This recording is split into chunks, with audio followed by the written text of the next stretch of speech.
இப்பொழுதும் இஸ்ரவேல் தேசத்தினுடைய வரலாறு பக்கங்களுக்கு நேராக, அது மட்டுமல்ல இந்த நாட்கள்ல நடந்து கொண்டிருக்கக்கூடிய யுத்தத்தை குறித்தும் இந்த ஹாஸ்டேஜஸ் எக்ஸ்சேஞ்சை பத்தியும் நம்ம பார்க்க போகிறோம். பலருக்கு ஒரு கேள்வி உண்டு, ஏன் இஸ்ரேல், எதற்காக நான் இஸ்ரவேல் தேசத்தை பற்றி நான் அறிந்து கொள்ள வேண்டும்? தேவனால் உடன்படிக்கை செய்யப்பட்டு தேவனால் தெரிந்து கொள்ளப்பட்ட அவருடைய தேசம் அப்படின்னே சொல்லலாம் இஸ்ரேல் அப்படின்னு சொல்லக்கூடிய ஒரு நாடு. இன்றைக்கு நம்ம டிவி சேனல்ஸை ஓப்பன் பண்ணா இல்லை நம்மளுடைய நியூஸ் பேப்பர்ஸை நம்ம பார்க்கும் பொழுது இன்றைக்கு தலைப்புச் செய்தியாக இருப்பது என்னவோ இஸ்ரேல் தான். அது மறுக்க முடியாத ஒன்று இல்லையா? God's chosen people. அப்போ இஸ்ரேல் தேசத்தை வைத்து தான் வரக்கூடிய காரியங்களை குறித்து நம்ம அறிந்து கொள்ள முடியும். So the future of Israel will determine the future of our world. இப்போ எல்லாருக்கும் இந்த உலகத்தினுடைய கடைசி அடுத்தது என்ன நடக்கும், பொலிட்டிக்கலா, எக்கனாமிக்கலா, ரிலீஜியஸா என்ன நடக்க போகுது அப்படிங்கிற ஒரு ஆர்வம் எல்லாத்துக்குள்ளாரையும் இருக்கும். ஸோ இந்த கேள்விகளுக்கான விடை எங்க இருக்கு அப்படின்னா பரிசுத்த வேதாகமத்துல மட்டும்தான்.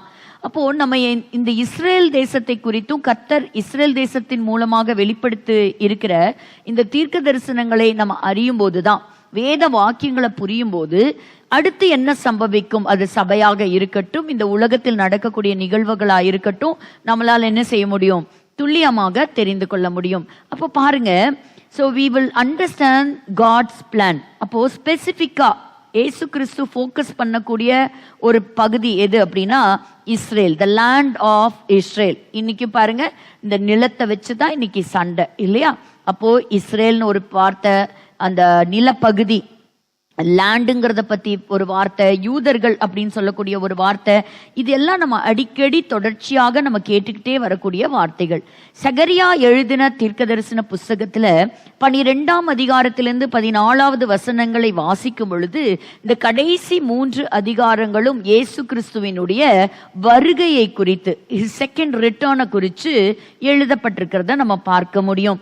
அதே சமயத்துல கடைசி நாட்கள்ல ஒரு தத்தளிப்பின் பாத்திரமாக எருசலேம் இருக்கும் அப்படிங்கிறத சகரியாவின் புஸ்தகம் 12ஆம் அதிகாரம் 1-3 வசனங்களை வாசிக்கும் பொழுது எல்லா ஜனங்களும் எல்லா ஜாதி மக்களும் இந்த தேசத்திற்கு விரோதமாக வருவாங்க, எருசலேமுக்கு விரோதமாக வருவாங்க அப்படின்னு எழுதப்பட்டிருக்கிறத நம்ம பார்க்கிறோம். 3வது வசனத்தை மட்டும் நம்ம வாசிப்போம். அந்நாளிலே நான் எருசலேமை சகல ஜனங்களுக்கும் பாரமான கல்லாக்குவேன், அதை கிளப்புகிற யாவரும் சிதைக்கப்படுவார்கள், பூமியில் உள்ள ஜாதிகள் எல்லாம் அதற்கு விரோதமாய் கூடிக்கொள்வார்கள். பூமியில் உள்ள ஜாதிகள் எல்லாம் அதற்கு விரோதமாக கூடிக்கொள்வார்கள். Everybody will come against this nation, against the people of Israel. பாருங்க, சொல்லக்கூடிய ஒரு ஸ்லோகம் என்ன அப்படின்னா death to Israel, death to Jews. அப்போ வரைபடத்துல இந்த யூதர்களே இருக்கக்கூடாது. It is land of Palestine, பாலஸ்தீனியர்களுக்கு மட்டுமே சொந்தமான ஒரு நிலப்பகுதி. இதுல அவங்களுக்கு உரிமை கொண்டாடுறதுக்கு எந்த ஒரு அதிகாரம் இல்லை. ஆனால் வேத வாக்கியங்களின்படி அந்த தேசம், அந்த நிலப்பரப்பு கர்த்தர் கொடுத்தது.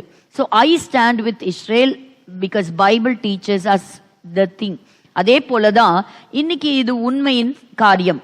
அப்போ அப்போஸ்தலர் எழுதிய நிருபம் 1:11 நம்ம வாசிக்கும் பொழுது இயேசு கிறிஸ்து மறுபடியும் வருவார் என்று சொல்லப்பட்ட வார்த்தையை நம்ம பார்க்க முடியும்.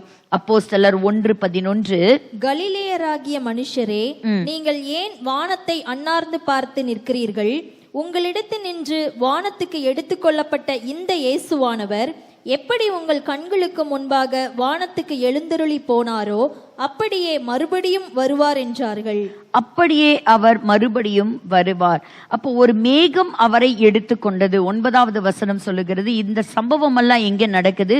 ஒலிவ மலையில நம்ம நடக்கிறத பார்க்கிறோம். மறுபடியும் இயேசு கிறிஸ்து வரப்போகிற இடம் எது அப்படின்னு சொன்னா, he is coming back to the same place, the Mount of Olives. அதை தான் நம்ம வாசிக்கிறோம். பாருங்க, சகரியா 14:4வது வசனத்தை நம்ம வாசிக்கலாம்.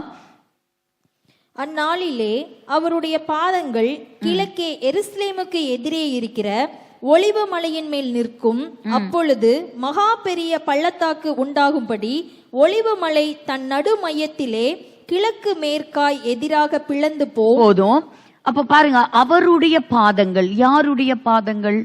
இயேசு கிறிஸ்துவுடைய பாதங்கள் கிழக்கே எருசலேமுக்கு எதிரே இருக்கிற எந்த மலையின் மேல? ஒலிவ மலையின் மேல வந்து அவருடைய பாதங்கள் நிற்கும். அப்போ ஒண்ணு நம்ம புரிஞ்சுக்கணும் லிட்ரலா.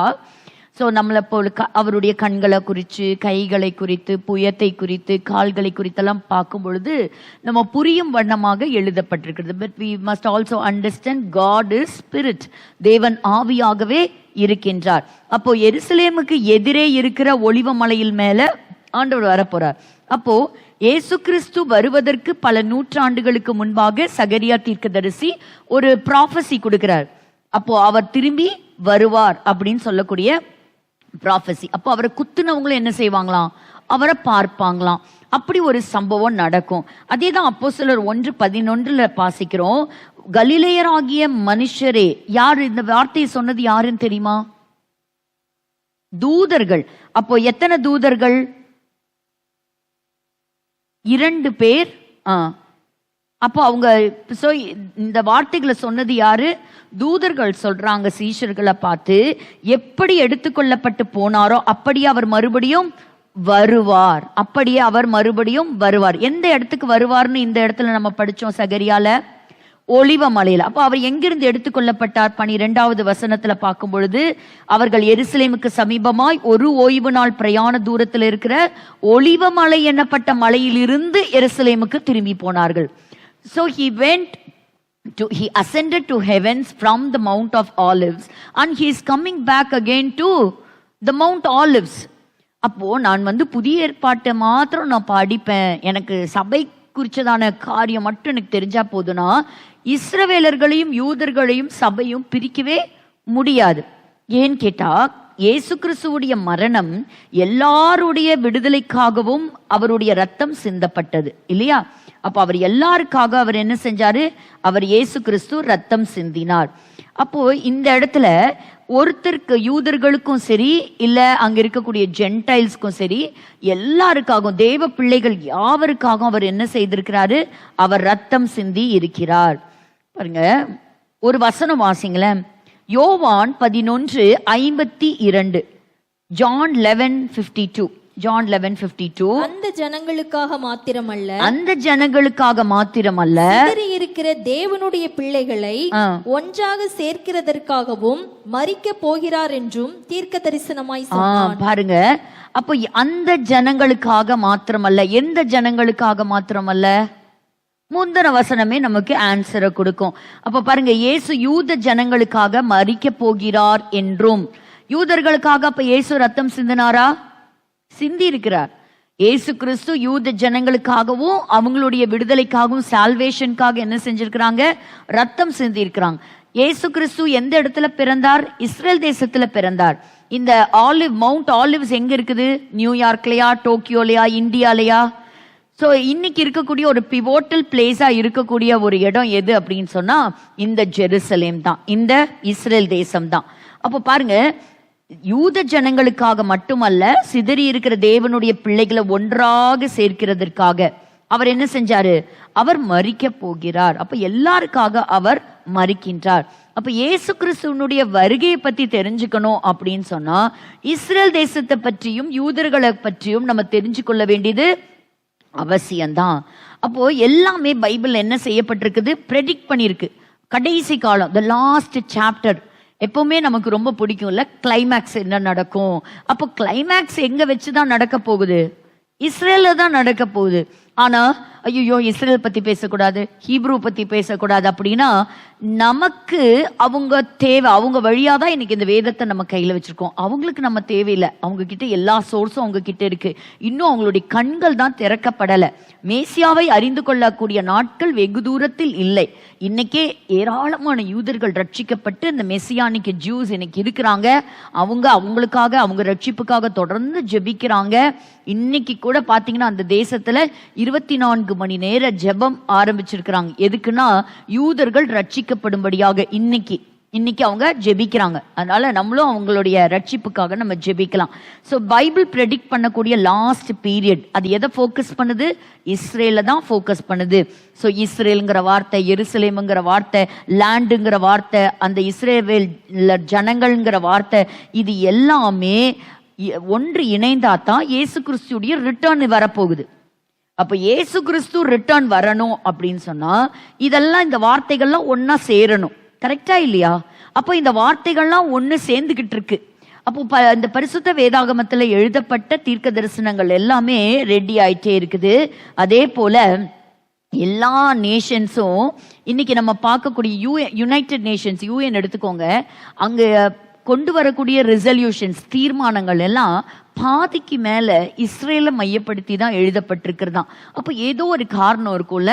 பாருங்க, சென்னையில விட ஜனத்தொகையில குறைஞ்ச ஜனத்தொகையை கொண்டவங்க தான் இஸ்ரேல். சென்னையில எவ்வளோ பாப்புலேஷன் இருப்பாங்க, எவ்வளோன்னு வச்சுக்கலாம். மொத்தம் நம்ம இந்தியாவில் எவ்வளோ இருக்கிறாங்க? ஒரு 143 crores மேல ஆயிட்டாங்க. அப்போ சென்னைக்கு எவ்வளோ இருப்பாங்க?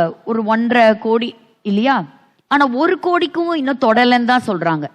தோராயமா 1 கோடின்னு சொல்றாங்க. But they are still less than 1 crore. அந்த குட்டி நாடு, கொஞ்சம் மக்கள் தொகை, ஆனா அவங்க இல்லாம இன்னைக்கு ஹெட்லைன்ஸே இல்லை. அப்போ கடைசி நாட்கள்ல இன்னைக்கு தத்தளிக்கும் பாத்திரமாக என்ன வச்சுட்டாரு? தினம் நியூஸை எடுத்து இதை ஆராயும் போது பார்த்தா ஆஸ்திரேலியாவில் இப்படி நடந்தது, பெர்லின்ல இப்படி நடந்தது, இந்த இடத்துல இவங்களுக்கு விரோதமா எழும்பி வந்தாங்க. இப்படி ஆன்டை செமிட்டிசம், யூதர்களுக்கு விரோதமா, யூதர்களை பகைக்கிறவர்கள், அவங்களை சபிக்கிறவங்களை, அவங்க கொலை செய்ய முயற்சி செய்யறவங்க நாளுக்கு நாள் என்னதான் ஆகுறாங்க? அதிகமாயிட்டே தான் இருக்கிறாங்க. ஸோ அவங்களுக்கு மற்ற இடங்கள்ல ஒரு பாதுகாப்பே இல்லாததுனால முடிஞ்ச அளவுக்கு யூதர்கள் என்ன செய்யறாங்கன்னா நாடு திரும்புறாங்க. ஸோ இதெல்லாம் எதை குறிக்குது? கடைசி காலத்துல. அப்போ ஒரு பெரிய ஒரு உலகத்தின் வரைபடத்துல, ஒரு பக்கெட் ஆஃப் வாட்டர்ல இஸ்ரேலை பத்தி சொல்லணும்னா they are just a drop of water. அவ்வளவுதான். ஒரு டம்ளர் ஆஃப் வாட்டர் கூட கிடையாது. அவங்க எல்லாம் என்னதா? ஒரு சின்ன ஒரு டிராப். அப்ப அத்தனை தேசத்தினுடைய ஜனத்தொகையை பார்க்கும் பொழுது இவங்க ஒரு சொட்டு, அவ்வளவுதான். ஆனா இந்த ஜனம், இந்த தேசம் இன்னைக்கும் ஜீவிக்குது அப்படின்னு சொன்னா இது இவங்க பலத்தினால் அல்ல, இவங்களை காக்கும் தேவனாலேயே. ஆமேன், ஹல்லேலூயா. அப்ப இதெல்லாம் நீங்க படிக்கும் போது, கேட்கும் போது அதே தேவனைத்தான் நம்ம ஆராதிக்கிறோம். அவர் நம்முடைய தேவன். யூதர்களுக்காக மரித்தவர் எனக்காகவும் மரித்திருக்கிறார், உங்களுக்காக மரித்திருக்கிறார். அவர் நம்முடைய தேவன். அப்போ நம்ம சொந்தம் கொண்டாடலாம், நம்மளுடைய விசுவாசத்தை வளர்த்திக்கலாம். அதை பார்க்கும் பொழுது அந்த தேசத்தை எப்படி கர்த்தர் பார்க்கிறாரோ, தன்னுடைய ரத்தம் சிந்தி சம்பாதித்த சபையும் கர்த்தர் என்ன செய்யறாரு? அந்த அளவுக்கு he loves the church. கர்த்தர் சபையை நேசிக்கிறார், நம்மை அதிகமாக நேசிக்கிறார். தெரிந்து கொள்ளப்பட்ட ஜனமாக, பாருங்க வசனம் சொல்லுகிறது, சிதறி இருக்கிற தேவனுடைய பிள்ளைகளை ஒன்றாக சேர்க்கிறதற்காம். அப்போ நீங்களும் நானும் யாரு? தேவனுடைய பிள்ளை. we are the children of the most high God. அப்போ அவரை தெரிஞ்சிருக்கிறோம், ரட்சிப்பை இன்னைக்கு பெற்றிருக்கிறோம், இயேசுவை குறித்து எனக்கு அந்த வெளிப்பாடு உண்டாயிருக்கிறது அப்படின்னு சொன்னாலே நீங்களும் நானும் பாக்கியவான்கள், பாக்கியவதிகள் தான். ஸோ அதுல நம்ம ரொம்ப சந்தோஷப்படணும். ஸோ அதை தான் இந்த கடைசியா பார்க்கணும். கடைசி நாட்கள் என்ன செய்வாரோ, அவர் தம்முடைய ஆவியை ஊற்றுவார். அதுதான் சகரியாவின் புஸ்தகம் 12ஆம் அதிகாரம் 10வது வசனத்துல எல்லாம் நம்ம பார்க்கிறோம். இன்னைக்கு இந்த அளவுக்கு ஒரு வெறுப்பும் கசப்பும் ஏன் வந்திருக்கு? ஏன் இந்த அளவுக்கு யுத்தங்கள், ஏன் இந்த அளவுக்கு போராட்டங்கள் அப்படின்னு சொன்னா, இயேசு கிறிஸ்து நிச்சயமாக வருகிறார் என்று பிசாசுக்கும் தெரியுமா தெரியாதா? நிச்சயமா தெரியும். அப்போ இன்னைக்கு பிசாசுடைய பயங்கரமான பயம் என்ன தெரியுமா? எதுக்கு அவன் ரொம்ப பயப்படுறான் தெரியுமா? the return of Jesus. the return of Jesus. இயேசு கிறிஸ்து மறுபடியும் வருகிறார் அப்படிங்கிறது யாருக்கு பயங்கர நடுக்கம்? பிசாசுக்கு. அப்ப அதை தடுக்கிறதுக்கு என்னெல்லாம் வழி இருக்கோ அதெல்லாத்தையும் செய்யறான். அப்போ அதுல முக்கியமான பகுதி எது அப்படின்னு சொன்னா, ஒரு பக்கம் சபை துன்புறுத்தப்படுகிறது, இன்னொரு பக்கம் கர்த்தரால் தெரிந்து கொள்ளப்பட்ட தேசம் கட்டப்பட்டு வருகிறது. அப்போ இஸ்ரேல் தேசத்துக்கு விரோதமாக, இஸ்ரவேல் ஜனங்களுக்கு விரோதமாக வந்து அந்த தேசமே இல்லைன்னா அவர் எப்படி வருவாரு? அந்த தேசம் இன்னொருத்தர் கைக்கு போயிருச்சுன்னா இயேசு கிறிஸ்து வருவாரா? ஆனால் அவர் வருவார், இயேசு கிறிஸ்து வருகிறார் அப்படிங்கிறத இஸ்லாமிய நண்பர்களும் என்ன செய்யறாங்க? அதை நம்புறாங்க. அப்ப எல்லாருக்குமே தெரியுது, எவ்ரிபடி நோஸ். ஈவன் ஆண்டவரை பற்றி அதிகமா தெரியாதவங்க கூட இயேசு கிறிஸ்து திரும்ப வருவாராமே, இயேசு கிறிஸ்து திரும்ப வருகிறாராமே. அப்போ இந்த ஒரு ஞானம் எல்லாத்துக்குள்ளார எப்படி எப்படியோ பரவி வந்திருக்கு. அப்ப இயேசு கிறிஸ்து வரணும்னா யூதர்கள் அந்த இடத்துக்குள்ள வந்து செட்டில் ஆகணும். அது மட்டும் இல்ல, அவங்க நல்ல செழிப்பானவர்களா மாறணும். அப்படி எல்லாம் சொல்லப்பட்டிருக்கக்கூடிய காரியங்கள் நிறைவேறணும். அதனால தான் இன்னைக்கு என்ன செய்யறான், எதிர்த்து வருகிறான். அப்ப இன்னைக்கு இந்த இஸ்ரேல் தேசத்தை பற்றி நம்ம வாசிக்கும் பொழுது கடைசி காலங்களை குறித்து நம்ம என்ன செய்யறோம், அறிஞ்சு கொள்றோம். இப்ப தானியேல் தீர்க்கதரிசின்னு ஒரு தீர்க்கதரிசிய, அந்த தீர்க்கதரிசி மூலமாக கர்த்தர் கடைசி காலங்கள்ல எழும்பக்கூடிய ராஜ்யங்களை பற்றி எல்லாம் எழுதி வைத்திருக்கிறார். ஒரு மிகப்பெரிய ஒரு யுத்தம் வரும், ஒரு போர் வரும். என்னடா இது, எப்ப பாரு போர் வருது, யுத்தங்கள் வருது, கோகு மாகோகு யுத்தம் வருது அப்படின்னா இது நம்ம தெரிஞ்சுக்கிறதுக்காக தான் ஆண்டவர் எழுதியிருக்கிறார். ஆனா நமக்கு எப்படி இருக்கும்னா, ரொம்ப காதுக்கு ரொம்ப ஸ்வீட்டா இருக்கணும் அப்படின்னா ஆசீர்வாதங்கள் அப்படிப்பட்ட செய்திகளை என்ன செய்யறோம், ரொம்ப விரும்புறோம். ஆனா ஆண்டவர் வந்து யாரை நேசிக்கிறாரோ அவங்களுக்கு இந்த எச்சரிப்பின் செய்திகளை கொடுத்து அந்த காலத்துக்கு ஆயத்தப்படுத்துகிறார். இப்ப நம்ம பிள்ளைங்களை நேசிக்கும் போது நம்ம பிள்ளைங்களுக்கு முக்கியமா எந்தெந்த இடத்துல எல்லாம் அவங்க கேர்ஃபுல்லா இருக்கணும், எங்கெங்கெல்லாம் அவங்களுக்கு ஆபத்து இருக்குது அப்படிங்கறத சொல்லி கொடுப்போமா இல்லையா? நல்லதை மட்டும்தான் சொல்லி கொடுப்போமா? இப்போ அந்த ஒரு சின்ன குழந்தைக்கே யார்கிட்ட எப்படி பேசணும், எப்படி அவங்கள ப்ரொடெக்ட் பண்ணிக்கணும், எப்படி எப்படிப்பட்ட மனிதர்கள் சந்திக்கிறோம், இதெல்லாம் சொல்லி கொடுக்குறோம்ல. அப்படி ஆண்டவர் என்ன செய்யறாருன்னா, இந்த வேதத்தின் வழியா, இந்த வார்த்தைகளின் வழியா நமக்கு ரொம்ப அழகா என்ன செய்யறாங்க, சொல்லி தராங்க. அப்படி இந்த கடைசி நாட்கள்ல இன்னைக்கு நம்ம பார்க்கக்கூடிய காலம் என்ன அப்படின்னு சொன்னா, இந்த அமெரிக்க தேசம் ஒரு பெரிய சூப்பர் பவர் நேஷனா இருக்கிறத நம்ம பார்க்கிறோம். It is dominating the entire world அப்படிங்கிறத நம்ம பார்க்கிறோம். ஆனா சீக்கிரத்துல ஒரு நாட்கள் வரும், யூரோப்பியன் யூனியன் ஒரு பெரிய ஒரு பொசிஷனை எடுக்கும். அப்படி கொஞ்சம் கொஞ்சமா வளர்ந்து யூரோப்பியன் யூனியன் என்ன செய்யும், அது ஒரு பெரிய வளர்ச்சியை வரும். ஸோ 2 டாமினன்ட் ஃபோர்ஸஸ் அப்படின்னு சொல்லி நம்ம பார்க்கும் பொழுது பார்த்தா, ஒன்று அமெரிக்க தேசம், இன்னொன்று யூரோப்பியன் தேசத்தையே நம்ம சொல்லலாம். இன்னைக்கு என்னமோ அவங்க வீக்கா இருக்கிறது போல தெரியலாம். ஒரு தேசத்தை எடுத்துக்கிட்டிங்கன்னா, ஒன்று எக்கானமி, அது உங்களுடைய பொருளாதாரம், இன்னொன்று பார்த்தீங்கன்னா அவங்களுடைய மிலிட்ரி ஸ்ட்ரென்த், இதெல்லாம் ரொம்ப ரொம்ப இம்பார்ட்டன்ட். அப்ப இன்னைக்கு அமெரிக்கா பாத்தீங்கன்னா இன்னைக்கு சூப்பர் பவர் நேஷனா, அப்படி அவங்க ஒரு மிரட்டினாங்கன்னா, அங்கிருந்து ஒரு ஆர்டர் போட்டாங்கன்னா, இன்னைக்கு ட்ரம்ப் சொன்னாங்கன்னா அதுக்கு ஒரு மறுபேச்சே கிடையாது இல்லையா? இன்னைக்கு எத்தனை ஆர்டர்ஸ், அவர் பதவியேற்ற நாள்ல இருந்து டெய்லி ஒரு ஆர்டர் தான் போட்டுட்டு இருக்கிறாரு. டெய்லி ஒரு விஷயம் இந்த உலகத்துல நடந்துகிட்டே இருக்குது. அதான் சொல்றாங்க, ஒரு மெயில் அனுப்புறாராம் எலான் மஸ்க் இதுல இருந்து அநேக ஜனங்கள் எல்லாம் பயப்படுற அளவுக்கு இருக்கான். ஐயோ, அடுத்தது என்னத்த ஆர்டர் கொடுக்க போறாங்க பாருங்க, யாரெல்லாம் இனி யூஎஸ் சிட்டிசன்ஸ் ஆகலாம், இப்படி பல தரப்பட்ட தீர்மானங்களை டக்குன்னு எடுத்துட்டே வர்றாங்க. அது அந்த தேசத்தை மட்டும் பாதிக்கிறது கிடையாது, உலகத்தில் இருக்கக்கூடிய எல்லா தேசங்களையுமே பாதிக்குது. அந்த அளவுக்கு இருக்கு. But a time is going to come. அப்போ எதை வைத்து வருகிறார்கள் அப்படின்னு சொன்னா, ஒரு பக்கத்துல பார்க்கும் பொழுது இந்த மிடில் ஈஸ்ட்ல நடக்கக்கூடிய யுத்தங்கள், அது ஒரு சைட்ல வச்சுக்கலாம். இன்னொரு சைட்ல பார்க்கும் பொழுது அமெரிக்கா இன்னைக்கு வல்லரசா வந்து அங்க ட்ரம்ப் ஆட்சி அமைத்து அந்த இடத்துல அவர் சில காரியங்களை, அமெரிக்காவை நம்ம மறுபடியும் I will make America great again, make America great again, அதான் மாகா அப்படின்னு சொல்லக்கூடிய அந்த கான்செப்ட்ல அவரும் அவங்க டீமும் ஒரு பக்கம் அதை ஒர்க் பண்ணிட்டு இருக்கிறாங்க. இன்னொரு பக்கம் பார்க்கும் பொழுது சில யூரோப்பியன் யூனியன்ஸ் எல்லாம் அவங்க இணைஞ்சு வர்றாங்க. இப்படி அங்கங்க தனித்தனியா சில வேலைகள்லாம் நடந்துட்டு வருது. But a time will come and God will connect everything. எல்லாத்தையும் அழகா கர்த்தர் என்ன செய்வாரு, இணைச்சு கொண்டு போவார். அப்ப நம்ம இந்த கடைசி காலங்களை பத்தி நமக்கு தெரியணும் அப்படின்னு சொன்னா, இந்த தானியேல் தீர்க்கதரிசி எழுதின தீர்க்க தரிசன புஸ்தகத்துல 2வது அதிகாரத்துல நேபுகாத் நேச்சர் கண்ட ஒரு மிகப்பெரிய சிலை. அப்போ அந்த சிலையை பற்றி பார்க்கும் பொழுது நம்ம எல்லாருக்குமே தெரியும், அதோடைய தலை தங்கத்தினாலே செய்யப்பட்டது. அந்த தலை எதை குறிக்கிறது, பாபிலோன் சாம்ராஜ்யத்தை குறிக்குது அப்படிங்கிறது நம்ம எல்லாருக்கும் தெரியும். அதற்கப்புறம் வரக்கூடியது சில்வர், அப்புறம் பிரான்ஸ், அப்புறம் அயன், அப்புறம் கிளே அண்ட் அயன், இப்படி பல தரப்பட்ட மெட்டீரியல்னால அந்த சிலை செய்யப்பட்டிருக்கிறத நம்ம பார்க்க முடியும். ஸோ அந்த சிலையை ஒருவேளை உங்களுக்கு பார்க்கக்கூடிய ஒரு இது கிடைச்சதுன்னா உங்களுக்கு அழகா புரியும். ஸோ அதோடைய ஹெட் எப்படி இருக்கும், கோல்டுல இருக்கும். இப்போ என்ன பண்றோம்னா, இந்த கடைசி காலத்துக்கு இந்த தானியேல் தீர்க்க தரிசன எழுதப்பட்ட இந்த சிலை எப்படி இருக்கும் அப்படிங்கிறத ஒரு அழகா ஒரு ஆராய்ச்சியாளர் வேத அறிஞர் அவர் எழுதியிருக்கிறாரு. அன்னைக்கு நேபுகாத் நேச்சர் பார்த்த அந்த கடைசி பிரம்மாண்டமான அந்த சிலை அப்படின்னு நம்ம பார்க்கும் பொழுது அந்த சிலையை எதோட ஒப்பிடலாம் அப்படின்னா இன்னைக்கு வளர்ந்து வரக்கூடிய இந்த யூரோப்பியன் யூனியனை பற்றி நம்ம பார்க்கலாம் அப்படின்னு சொல்லப்பட்டிருக்கிறது. பாருங்க, 2ஆம் அதிகாரம் 21வது வசனம் 31 வாசிக்கலாம். ராஜாவே, நீர் ஒரு பெரிய சிலையை கண்டீர். அந்த பெரிய சிலை மிகுந்த பிரகாசமுள்ளதாய் இருந்தது. அது உமக்கு எதிரே நின்றது. அதன் ரூபம் பயங்கரமாய் இருந்தது. இப்ப எப்படி கொண்டு வரோம்னா, இப்ப இந்த கடைசி நாட்கள்ல இப்படி ஒரு நேஷன் எழும்பலாம். இந்த நேஷன், அதாவது அந்த டோட்டல் தி என்டையர் ஸ்டாச்சு நம்ம பார்த்த அந்த பிரம்மாண்டமான சிலை. அப்ப நம்ம பார்க்கும் பொழுது என்ன பார்த்தோம்?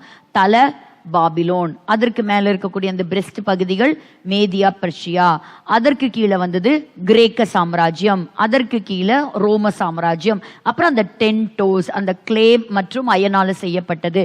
இப்படி ஒவ்வொரு ராஜ்யமா நீரே அது நீரே அது நீரே அது அப்படின்னு ஒவ்வொன்றா என்ன ஆயிடுச்சு, போயிருச்சு.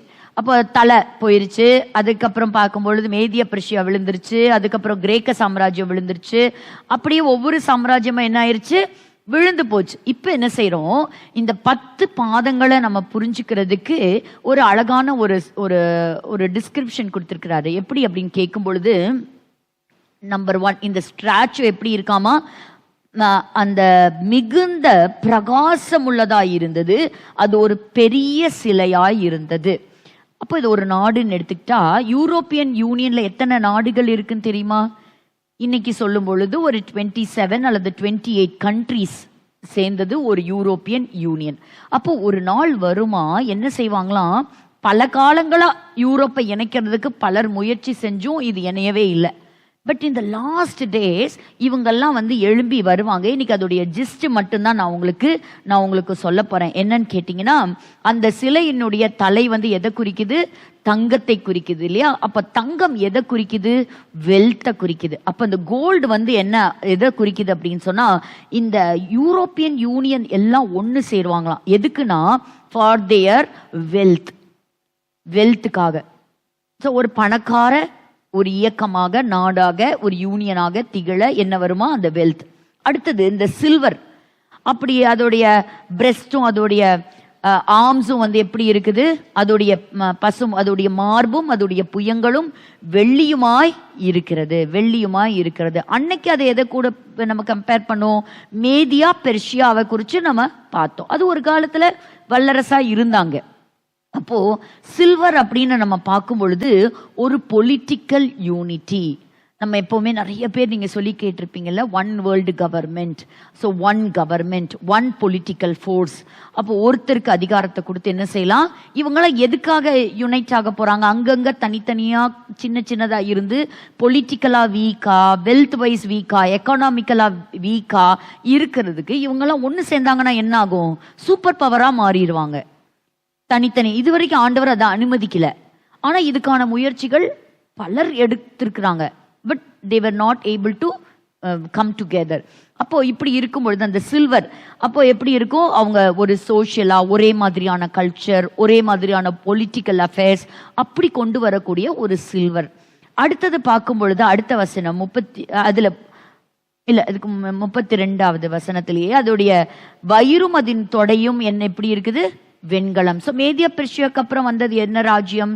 கிரேக்க ராஜ்யம். அலெக்சாண்டர் தி கிரேட் இல்லையா, அவர் தான் தோற்கடித்தார். பெர்ஷியர்களை எல்லாம் தோற்கடிச்சு அப்போ அவர் ஜெயிச்சார். அப்போ கிரேக்க சாம்ராஜ்யம் பயங்கரமான ஒரு சாம்ராஜ்யமா பரவுச்சு. அப்போ அதையே நம்ம பார்க்கும் பொழுது என்னன்னா, இப்ப அலெக்சாண்டர் கிட்ட ஒரு ஃபோர்ஸா பார்க்கறது எது தெரியுமா? Military power. ஒரு சின்ன வயது வாலிபன் தான், ஆனா உலகம் முழுவதும் போய் என்ன செஞ்சார் அப்படின்னு சொன்னா எல்லாத்தையும் பிடிச்சிட்டு வந்தார். நீங்க மேதியா பெர்ஷியர்களை பற்றி வேதத்துல வாசிக்கும் பொழுது அவர்களுக்கு மாறாத பிரமாணம் இருந்தது.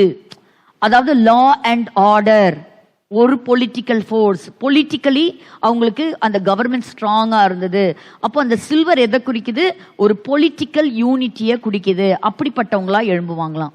அப்போ இந்த வெண்கலத்தை பத்தி பார்க்கும் பொழுது, நம்ம அலெக்சாண்டரை பற்றி நம்ம பார்க்கும் பொழுது அவங்க எப்படி இருக்கிறாங்க, அவங்க வீரர்களா இருந்தாங்க, மிலிட்ரி பவர் எஸ்டாப்ளிஷ் பண்ணாங்க. அப்போ இந்த யூனியன் சேரும் பொழுது மிலிட்ரி பவர் எப்படி இருக்குமா, நல்ல சிறந்ததா இருக்கும். அப்போ ஆயுதங்களை சேர்க்கிறாங்க.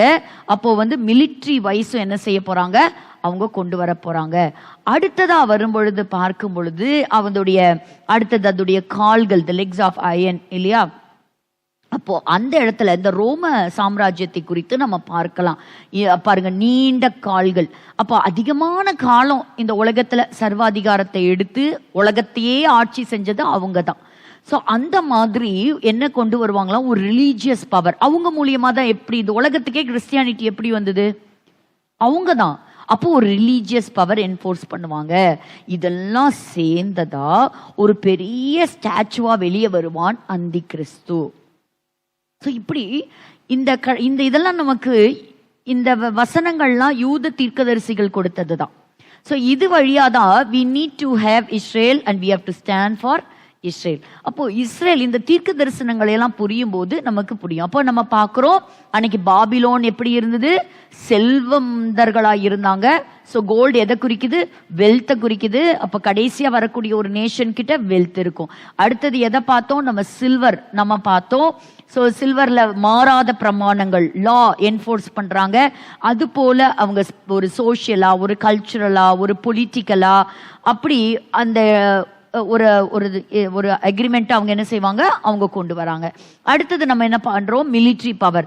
உலகத்தையே கேப்சர் பண்ணாரு அலெக்சாண்டர், மாவீரன் அலெக்சாண்டர் அப்படின்னு சொல்றோம். ஸோ அந்த அளவுக்கு இவங்க என்ன செய்வாங்க, இவங்க தங்களுடைய மிலிட்ரி பவரை ஸ்ட்ரென்தன் பண்ணுவாங்க. அதுக்கப்புறம் அந்த அயன். அப்போ கடைசியா என்னது, ஸோ ரிலீஜியஸ் என்ஃபோர்ஸ்மெண்ட். ஸோ இந்த மாதிரி வரட்டும். இந்த 10 விரல்களை பற்றி நம்ம பொறுமையா படிக்கலாம். பட் இந்த நாலேஜை மட்டும் நீங்க வச்சுக்கோங்க. ஸோ இதெல்லாம் எப்படி இருக்கு அப்படின்னு சொன்னா, இதெல்லாமே அங்கங்க ரெடி ஆயிட்டு இருக்கு அப்படின்னு நம்ம சொல்லலாம். எல்லாமே கரெக்டா இருக்கு. இங்க அந்தி கிறிஸ்து எந்திரிச்சானா அங்க என்ன செய்யணும், அவங்க ஒரு டெம்பிளை கட்டணும். ஏன்னா இவன் என்ன செய்யணும், அந்த டெம்பிள்குள்ள உட்காரணும். அவங்க தானியல் தீர்க்கதரிசியில சொன்ன வசனங்கள்லாம் நிறைவேறணும். அப்போ அங்க ஒரு டெம்பிள் கட்டணும் அப்படின்னா யூதர்கள் வரணும், யூதர்கள் கைக்கு அந்த எருசலேம் வரணும். இப்பவே நிறைய கண்ட்ரிஸ் அவங்களுடைய எம்பசி எல்லாம் ஜெருசலேமுக்கு மாத்திக்கிட்டே இருக்கிறாங்க. ஸோ இப்படி ஒரு பக்கம் நடந்துகிட்டு இருக்கு. இதுக்கு நடுவில் இவ்வளோ பெரிய பவர் வர்றதுக்கு முன்னாடி சில யுத்தங்களை பார்க்கணும். அப்போ இஸ்ரேலை சுற்றி இருக்கக்கூடிய பார்டர்ஸில் இருக்கக்கூடிய எனிமீஸ் இருக்கிறாங்க. அவங்க தான் தீவிரவாதிகள். ஹமாஸ், ஹெஸ்போலா, ஏமன் நாட்டு ஹூத்திஸா இருக்கட்டும், இப்படி குட்டி குட்டி படைகளோடு நடக்கக்கூடிய இந்த சண்டைகள்.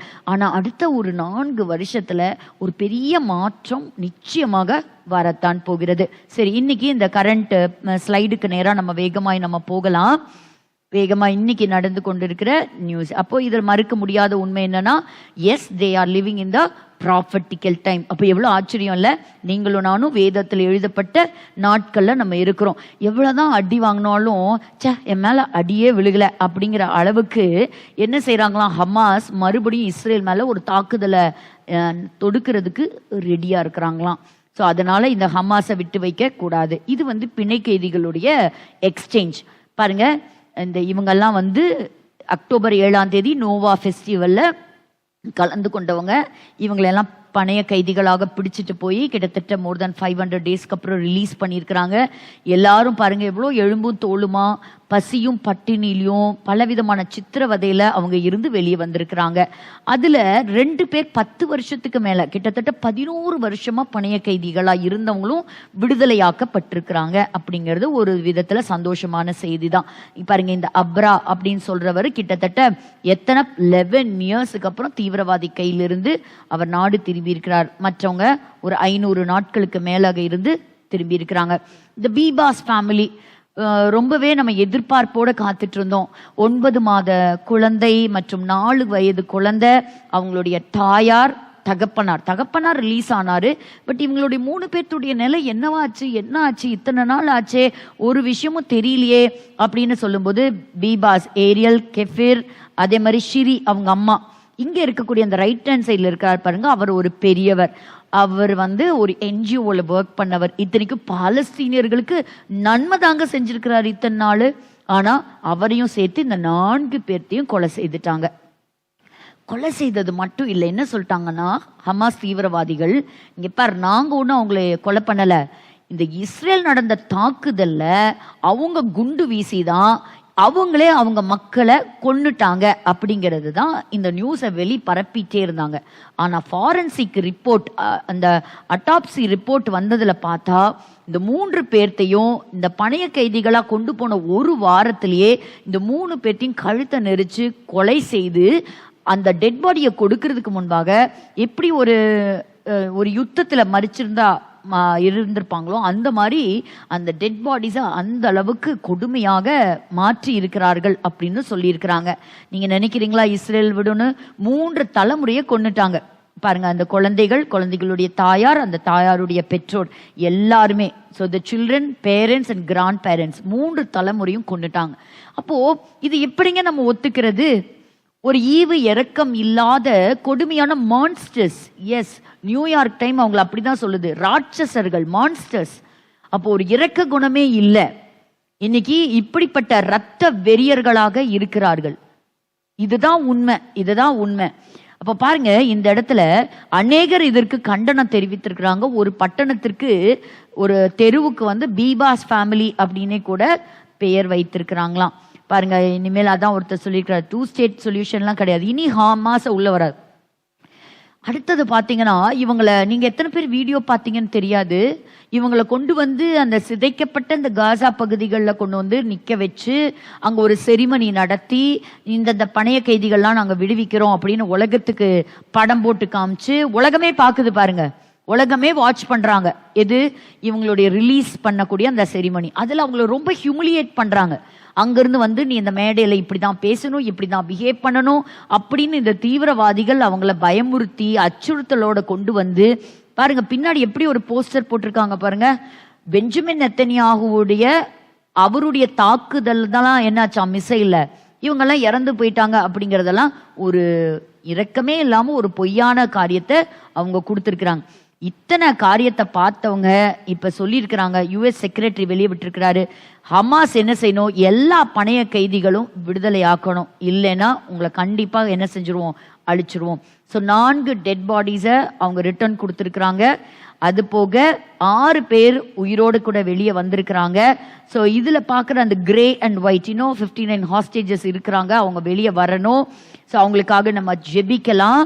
அதுல கிரே, பிளாக் அண்ட் ஒயிட்ல இருக்கிறவங்க எல்லாம் மரித்து போய் விட்டார்கள் அப்படின்னு சொல்லி நம்ம பார்க்கிறோம். ஸோ இந்த இடத்துல பார்க்கும்போது மரித்து போன ஷிரி மற்றும் அந்த பிள்ளைகளுக்கான அந்த ஒரு கடைசி குட் பை, அவங்களுடைய ஃபியூனரல் சர்வீஸ். ஸோ அதுல இஸ்ரேலே துக்கம் கொண்டாடிச்சுங்க. தி என்டையர் இஸ்ரேல், அந்த அழகான குடும்பத்திற்காக எல்லாரும் அவங்களுடைய இரங்கலை தெரிவிச்சாங்க. ஸோ இது ஒரு பெரிய செர்மனியா இருந்தது. அவங்க ஏர்போர்ட்டா இருக்கட்டும், முக்கியமான இடங்கள்ல எல்லா இடத்துலையும் ஒரு ஆரஞ்சு ஒரு கலர் அது கொடுத்து அவங்களுடைய துக்கத்தை வெளிப்படுத்தினாங்க. எங்களுடைய மக்கள் இந்த அளவுக்கு அநியாயமா தீவிரவாதிகள்னால கொலை செய்யப்பட்டிருக்காங்க. இவ்வளோ நடந்திருக்குது. யுனைடெட் நேஷன்ஸ்ல ஒரு சம்பவம் என்னன்னு கேட்டீங்கன்னா, 2 நிமிஷம் மௌன அஞ்சலி செலுத்தி இருக்கிறாங்க. யாருக்குன்னு கேக்குறீங்களா? இந்த அப்பாவி குழந்தைகளுக்காக அல்ல, தீவிரவாத இயக்கத்திற்கு பின்பாக இருந்து தலையாக செயல்பட்டு மரித்து போன இப்ராஹிம் ரெய்சி அவர்களுக்கும் அவரோடு பயணித்த ஃபாரின் மினிஸ்டருக்கும் அந்த இடத்துல இரங்கலை தெரிவிச்சாங்களே தவிர தீவிரவாதிகள்னால பாதிக்கப்பட்ட மக்களை பற்றி அவங்க சிந்திக்கவே இல்லை. டொனால்ட் ட்ரம்ப் அதனால ரொம்ப ஸ்ட்ரிக்டாவே போட்டிருக்கிறாரு. இங்க பாரு, அவங்க கேப்டிவிட்டியில இருக்கும் பொழுது அவங்க கொலை செய்யப்பட்டிருக்கிறாங்க. இதுக்கான விளைவுகள் எப்படி இருக்குமோ தெரியல. ஸோ இவங்கெல்லாம் நாளைக்கு அவங்க ஹேண்ட் ஓவர் பண்ணுவாங்கன்னு எதிர்பார்க்கப்படுகிறது. அவங்க இதுல இருக்கும் பொழுது மரித்து போனாங்க. ஸோ இதுல இருக்கக்கூடிய 2 இந்த வீடியோஸ்ல பாத்தீங்கன்னா, இவங்க பணைய கைதிகளாம் இன்னும் அங்கதான் இருக்கிறாங்க. எவ்வளோ ஒரு அரக்கர்களா இருப்பாங்க பாருங்க.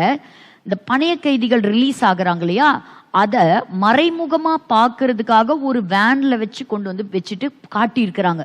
பாரு, இவங்கெல்லாம் வந்து ரிலீஸ் ஆகுறாங்க அப்படின்னு அதை விட்னஸ் பண்ண வச்சுட்டு திரும்ப கூட்டிட்டு போய் டனல்லே அடைச்சிட்டாங்களாம் இவங்கள. அப்படி போகும்போது எப்படி இருக்கும்?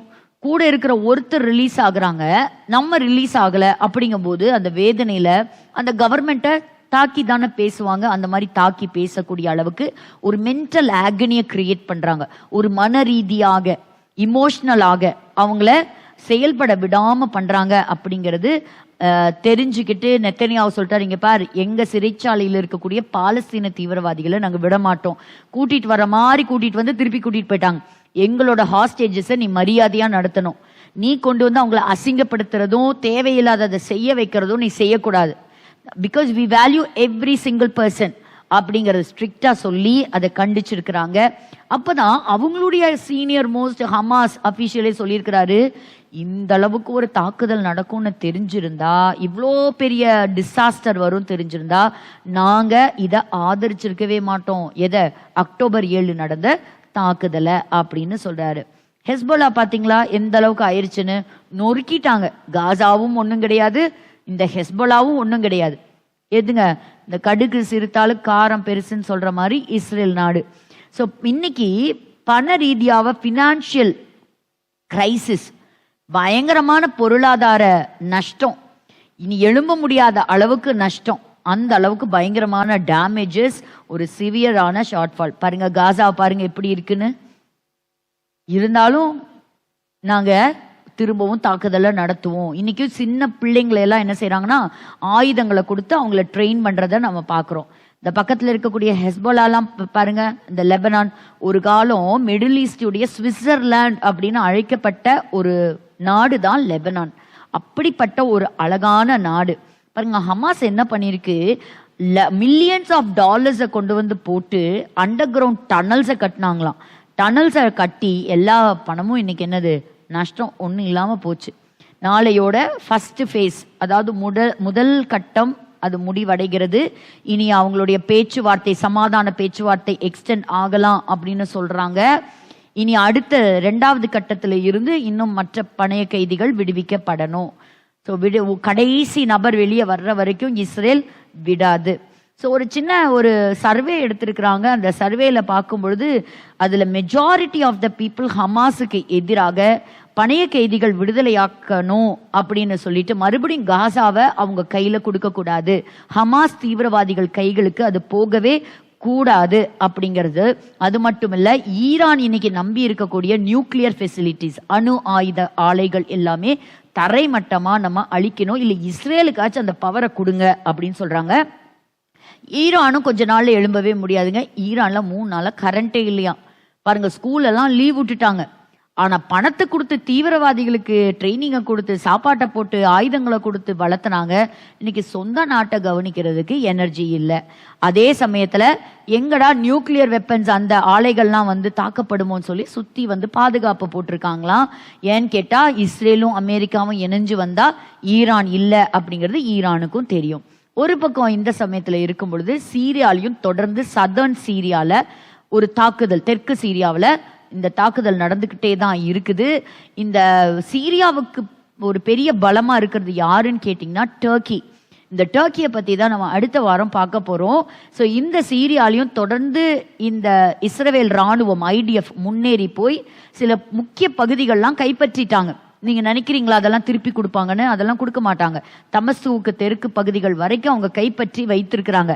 எங்க நாட்டு மக்களுக்கு அந்த பார்டர்ல இருந்து எந்த ஒரு அச்சுறுத்தலும் வரவே கூடாது, அது வரைக்கும் நாங்க போராடுவோம் அப்படின்னு சொல்லியிருக்கிறாங்க. டொனால்ட் ட்ரம்ப் அதே சமயத்துல உக்ரைனுக்கு சொல்லிட்டாரு, இங்க பாரு, இனிமேல் நான் உனக்கு எந்த மிலிட்டரி சப்போர்ட்டும் கொடுக்க மாட்டேன், இந்த யுத்தம் உடனே நிக்கணும். எது? ரஷ்யாவுக்கும் உக்ரைனுக்கும் இருக்கிற வார். இந்த டேட்டாலாம் நம்ம பார்க்கணும், கவனிக்கணும். It all has meaningful insights from the Bible. So வேதம் சில காரியங்களை ஒழுங்குபடுத்துகிறது. அடுத்த கர்த்தருடைய பிளானை உள்ள நம்ம பகிரங்கமா பார்க்க. அவங்க எல்லாருக்கும் ஞாபகம் இருக்கும், செப்டம்பர் 27ஆம் தேதி அன்னைக்கு ஹசன் நஸ்ரல்லா இல்லையா, அந்த லீடர் ஆஃப் த ஹெஸ்போலா, இந்த தாக்குதலுக்கெல்லாம் ஒரு பின்பாக இருந்து ஆதரவு தெரிவித்த அவர் மண்ணோட மண்ணா பூமிக்கு ஆழத்துல வச்சு இஸ்ரேல் என்ன செஞ்சுட்டாங்க, கம்ப்ளீட்டா இராடிகேட் பண்ணிட்டாங்க, எலிமினேட் பண்ணிட்டாங்க. அப்போ அவர் இந்த மாதிரி ஒரு சிம்பிளை வந்து சொன்னாராம். அதாவது இப்படி, அதாவது நீ இப்படி கால் வழியா வந்த, இப்படி டெட் பாடியா போவேன். இதை தான் அவரு அவங்க மக்களுக்கு சொல்லி கொடுத்துருக்கிறாரு. கடைசியில் என்னாச்சு, அவரே இதே மாதிரியே டெட் பாடியா போயிட்டாரு பெய்ரூட்ல நடந்த தாக்குதல்ல. கிட்டத்தட்ட அவருடைய, எதுக்கு அவரை பற்றி சொல்றேன்னா, 5 மாசம் கழிச்சுதான் அவருடைய ஃபியூனரலே நடத்த முடிஞ்சுது. ஸோ அவருடைய ஃபியூனரல் அப்போ ரொம்ப இன்ட்ரெஸ்டிங்கான ஒரு விஷயம் பாருங்க. 70 நாடுகளுக்கு மேல 80,000 தீவிரவாதிகள் அதுல கலந்து கொண்டாங்க. ஒரு பெரிய ஒரு ஸ்டேடியம் பெய்ரூட்ல வச்சு நடந்தது, ஃபியூனரல் நடந்தது. அதுல ஈரான்ல இருந்து சில தலைவர்கள் மற்றும் IRGC இருந்து முக்கியமான தலைவர்கள் எல்லாம். ஹசன் நஸ்ரல்லா யார் இவருங்க? ஹெஸ்பலாவுடைய லீடர், இந்த தீவிரவாத இயக்கத்தினுடைய ஒரு தாதாவாக ஒரு தலைவராக கருதப்பட்டவர். அவர் 6 மாசத்துக்கு முன்னாடி கொலை செய்தாங்க. அவருடைய ஃபியூனரல் ஸ்டேடியத்தில் நடந்தா, எல்லாம் நடந்துட்டு இருக்கும்போது பார்த்தா திடீர்னு நீங்க பாருங்க, மேல இருக்கக்கூடிய ஃபைட்டர் ஜெட்ஸ், அதாவது F-35 அதெல்லாம் இவரை கொலை செய்யறதுக்கு பயன்படுத்தின ஃபைட்டர் ஜெட்ஸ் ரொம்ப தாழ்வான பகுதிகளில் லோ ஆல்டிடியூட்ல பறந்து வந்துதான். திடீர்னு பார்த்தா ஃபியூனரல் நடந்துகிட்டு இருக்கு, கதிகலங்கி போயிட்டாங்களாம், பயந்தே போயிட்டாங்களாம். ஏன்னு கேக்குறீங்களா? பறந்து வந்ததெல்லாம் இஸ்ரேலுடைய ஃபைட்டர் ஜெட்டு. அப்போ நீ எவ்வளவு பலசாலின்னு சொல்ற, எத்தனை மில்லியன் பீப்புள் வச்சிருக்கிற, மேல இஸ்ரேல் கொடியோட அந்த ஃபைட்டர் ஜெட் வந்த உடனே எல்லாம் ஓடி போய் ஸ்டேடியத்துக்குள்ள ஒளிஞ்சுக்கிட்டாங்களாம் தலைவர்கள் இருந்து. ஏன்? பாம்பு போட்டு கொன்றுவாங்க அப்படின்னு சொல்லிட்டு. ஆனா இந்த ஃபைட்டர் ஜெட்ஸ் ஏற்கனவே இந்த ஃபியூனரல் நடக்கிறதுக்கு கொஞ்சம் முன்னாடி ஒரு ஆபரேஷனை முடிச்சிட்டு திரும்பி வந்திருக்கிறாங்க. இந்த வழியா ரொம்ப தாழ்வான பகுதிகளுக்குள்ள கடந்து வந்திருக்கிறாங்க. அப்படி வரும்பொழுது அந்த பகுதிகளில் நடந்த சில ஒரு வீடியோ இருந்தது, அது பாருங்க. பாருங்க, ஃபைட்டர் ஜெட் போனோன்னு ஒரு 7 ஃபைட்டர் ஜெட் போயிருந்திருக்குது. கீழே பாருங்க, லட்சக்கணக்கான மக்கள். இஸ்ரேல் பார்த்தீங்களா, உலகத்தையே ஒரு பயத்துக்குள்ள ஒரு அச்சத்துக்குள்ள கொண்டு வந்துட்டாங்க. எல்லாரும் போய் ஓடி போய் ஒளிஞ்சிட்டாங்களாம். அந்த அளவுக்கு ஒரு பயங்கரத்தை செஞ்சிருக்கிறாங்க. இதுவும் அடுத்தது ஒரு இன்ட்ரெஸ்டிங்கான நியூஸ் என்னன்னு கேட்டீங்கன்னா, அக்டோபர் 7ஆம் தேதி நடத்தின தாக்குதல் மாதிரி ஒரு தாக்குதல் நடத்துறதுக்கு ஹமாஸ் ஒரு பிளான் பண்ணியிருக்கு. என்னன்னா, இஸ்ரேல் நாட்டுக்குள்ள இருந்த பஸ்ஸுக்குள்ள பாம்பு செட் பண்ணியிருக்கிறாங்க. அதுல கிட்டத்தட்ட 15 பஸ் வெடிச்சு செதறணும் அப்படிங்கிற ஒரு சூசைட் பாம்பர்ஸையும், இந்த 5 சூசைட் பாம்பர்ஸ் 15 பஸ்ஸஸை வந்து என்ன பண்ணியிருக்கிறாங்கன்னா அதை செட் பண்ணியிருக்கிறாங்க. யார் செட் பண்ணது அப்படின்னா, யூதேயா சமாரியால இருந்து ஒரு குரூப், அதுதான் துல்காம். ஸோ இந்த பீப்புள் அங்கே வந்து, துல்காம் அப்படிங்கிறது ஒரு பட்டணம், அந்த பட்டணத்தில் IDF இப்போ ஆப்ரேட் பண்ணிட்டு இருக்கிறாங்க. அங்கிருந்து வந்த சில தீவிரவாதிகள் உள்ள நுழைந்து பல பஸ்ஸுக்கு வந்து என்ன வச்சிருக்கிறாங்க? பாம்பு வச்சிருக்கிறாங்க. இப்போ முக்கியமான ஒரு டைம். இப்போ இந்த பாம்பு வைக்கும்போது என்ன செய்யணும்? அதுக்கு ஒரு அனலாக் டைம் வைக்கணுமா? ஸோ அந்த டைமை வந்து செட் பண்றாங்க. ஸோ செட் பண்ணும்போது பார்த்தா காலையில 9 மணிக்கு அந்த பஸ் வெடிக்கணும், அந்த பாம்பு வந்து என்ன ஆகணும்? வெடிக்கணும். ஆனா என்னத்தை யோசிச்சு பண்ணானோ தெரியல, கர்த்தர் எவ்வளவு அதிசயமா செஞ்சிருக்கிறாங்க பாருங்க. 9 AM அப்படின்னு வைக்கிறதுக்கு பதிலா 9 PM வச்சுட்டான். அதாவது அடுத்த நாள் காலையில வெடிக்கணும். ஒரு எழுத்து ஆண்டவர் என்ன செஞ்சாரு? மாத்திட்டாரு. அந்த டைம்ல 9 PM அப்போ அந்த பஸ்ல பயணிகள் எதுவுமே இல்லை, எல்லாமே ஒரு கம்ப்ளீட்டா எம்டியான பஸ்ஸஸ். அந்த பஸ்ஸஸ் திடீர்னு ராத்திரி 9 மணிக்கு எக்ஸ்ப்ளோட் ஆயிருக்கு.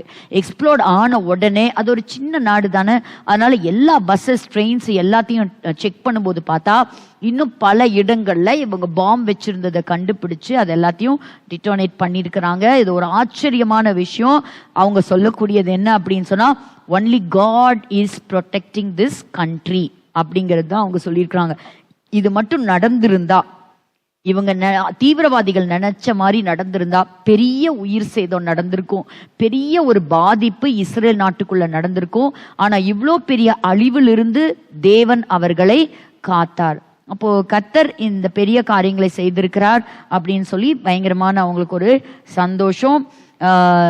எல்லாருமே அந்த நாட்கள்ல ஆண்டவர் பாராட்டின அந்த கிருபைகளுக்காக, அவருடைய ப்ரொடெக்ஷனுக்காக நன்றி செலுத்தி இருக்கிறதையும் பார்க்க முடிஞ்சது. அந்த பிளேசஸை போய் பிரைம் மினிஸ்டர் விசிட் பண்ணதையும் நம்ம பார்க்குறோம்.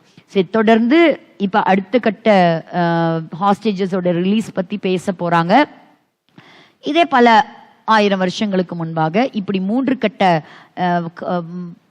பேச்சுவார்த்தையில எப்படி இஸ்ரவேலர்கள் வெளியே வந்தாங்கிறதையும், டர்க்கியை பத்தின சில காரியங்களும், தீர்க்க தரிசனமாக அந்த நாட்டை பற்றி சொன்னதையும் அடுத்த வாரம் நம்ம படிக்கலாம். So the history of Israel will continue.